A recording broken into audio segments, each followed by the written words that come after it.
Hello friends, rank മേക്കറിന്റെ cooperative സഖി സീരീസിലേക്ക് സ്വാഗതം.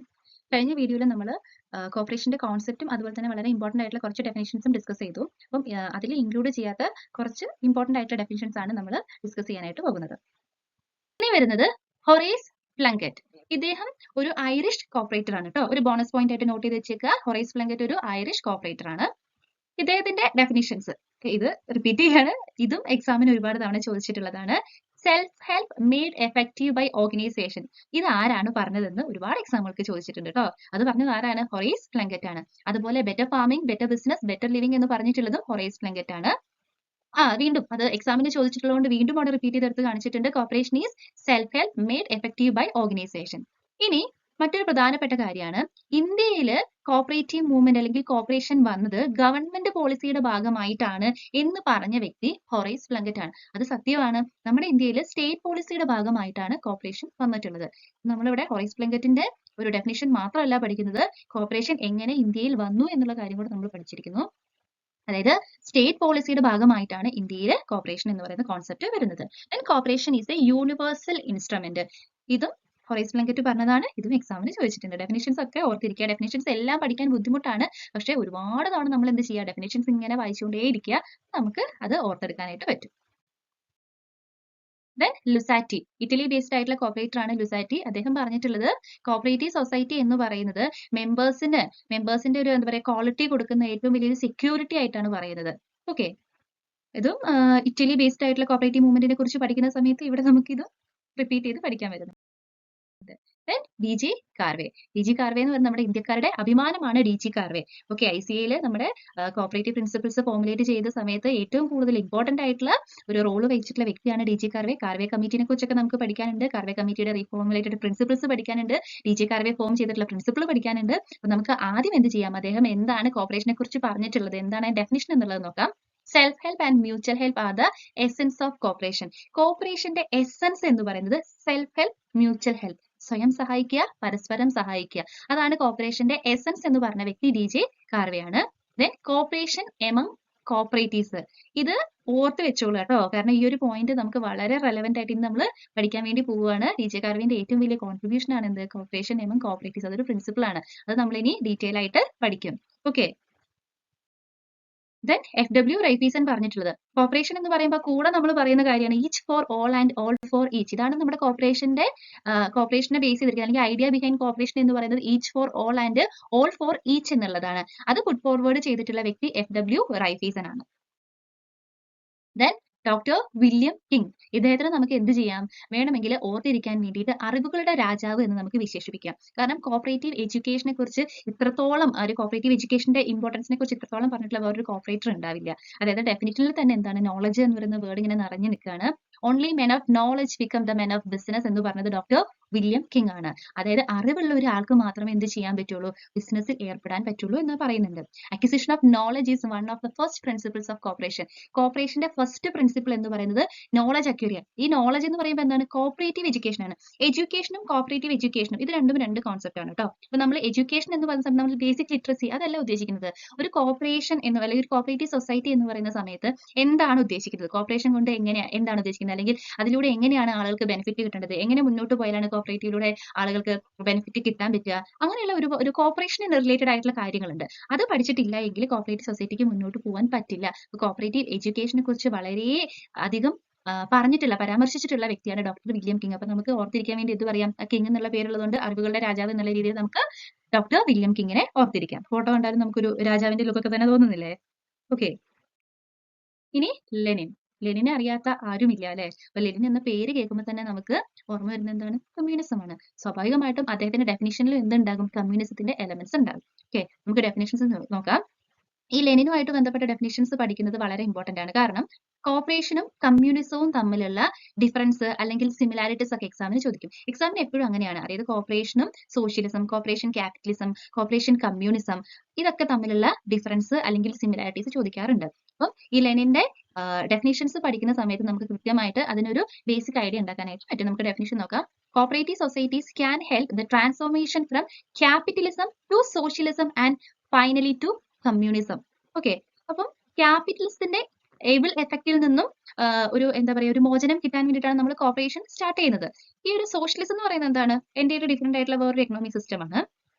നമ്മൾ കമ്മ്യൂണിസത്തിനെ extreme form of socialism എന്നാണ് പറയുക. അപ്പം ക്യാപിറ്റലിസത്തിൽ നിന്ന് സോഷ്യലിസത്തിലേക്കും അതിൽ നിന്ന് ഫൈനലി കമ്മ്യൂണിസത്തിലേക്കും എത്താൻ നമ്മളെ സഹായിക്കുന്ന ഒരു മീഡിയമാണ് കോപ്പറേറ്റീവ് സൊസൈറ്റീസ് എന്ന് ലെനിൻ പറഞ്ഞിട്ടുണ്ട്. ദെൻ നെക്സ്റ്റ് വളരെ ഇമ്പോർട്ടന്റ് ആയിട്ടുള്ള ഒരു ഡെഫിനിഷൻ ആണ് mere growth of cooperation is identical with socialism. ഇത് ആരാണ് പറഞ്ഞത് എന്നും ചോദിക്കാറുണ്ട്. അതുപോലെ തന്നെ ആ ലാസ്റ്റ് സോഷ്യലിസം ഇല്ലേ, അത് ബ്ലാങ്ക് ആക്കിയിട്ട് mere growth of cooperation is identical with dash എന്ന് ചോദിക്കും. ഓപ്ഷൻസ് തരും, അതിൽ നിന്ന് ഏതാണ് നമ്മൾ പിക്ക് ചെയ്യണം. ഇങ്ങനത്തെ ക്വസ്റ്റ്യൻസ് ചോദിച്ചിട്ടുണ്ട്. അപ്പോൾ ആ ഒരു ഡെഫിനിഷൻ കൃത്യമായിട്ട് ഓർത്തിരിക്കുക.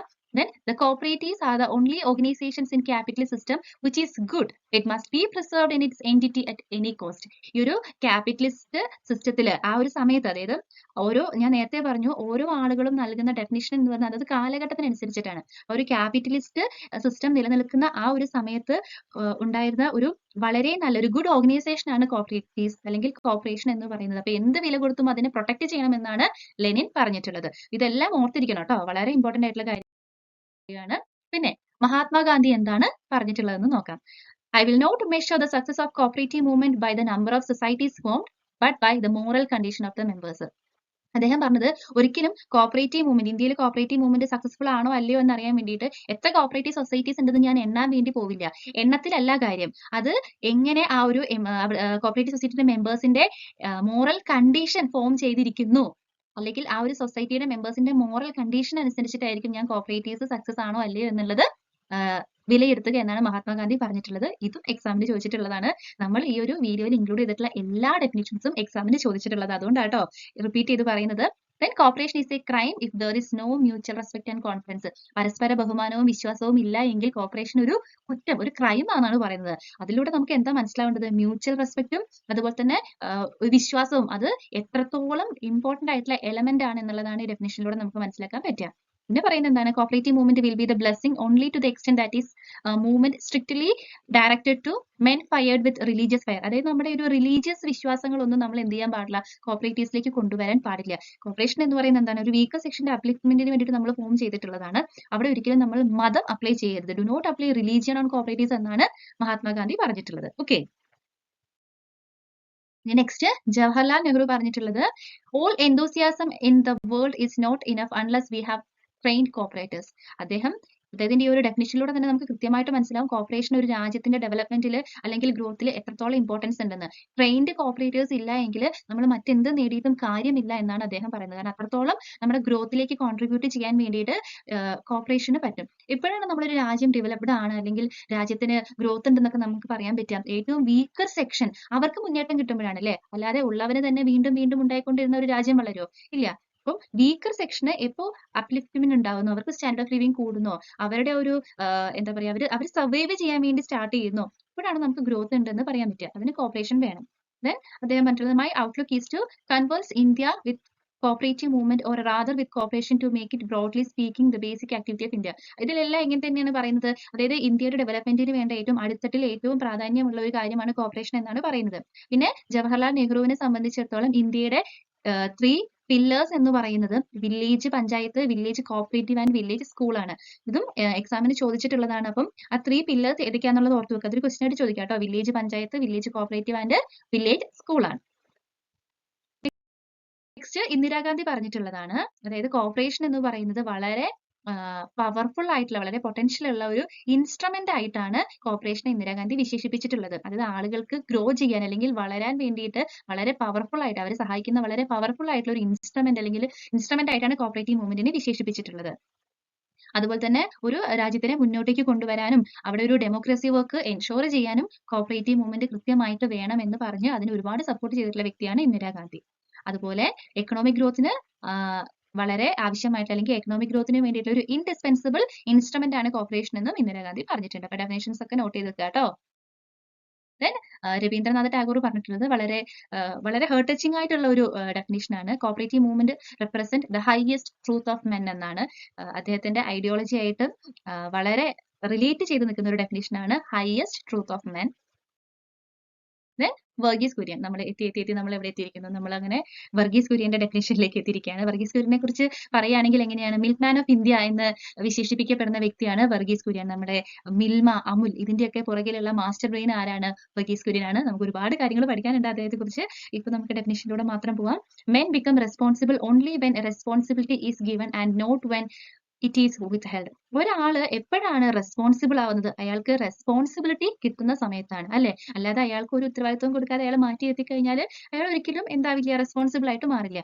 അത് കൃത്യമായിട്ട് പറഞ്ഞ ആളാണ് വർഗീസ് കുര്യൻ എന്ന് പറയുന്നത്. അപ്പോൾ ഈ കോപ്പറേറ്റീവ് സൊസൈറ്റി ഫോം ചെയ്യുന്ന എന്തിനു വേണ്ടിയിട്ടാണ്? മെമ്പേഴ്സിന്റെ അപ്ലിഫ്റ്റ്മെന്റ് അല്ലെങ്കിൽ ആ മെമ്പേഴ്സിന്റെ എക്കണോമിക് ഇൻട്രസ്റ്റ് പ്രൊട്ടക്ട് ചെയ്യാൻ വേണ്ടിയിട്ട്. ഈ കോപ്പറേറ്റീവ് സൊസൈറ്റി റൺ ചെയ്യുന്നത് ആരാണ്? മെമ്പേഴ്സ് ആണ്. അപ്പൊ മെമ്പേഴ്സിന് വേണ്ടിയിട്ട് ആരാണ് വർക്ക് ചെയ്യുന്നത്? മെമ്പേഴ്സ് തന്നെയാണ് വർക്ക് ചെയ്യുന്നത്, അല്ലെ?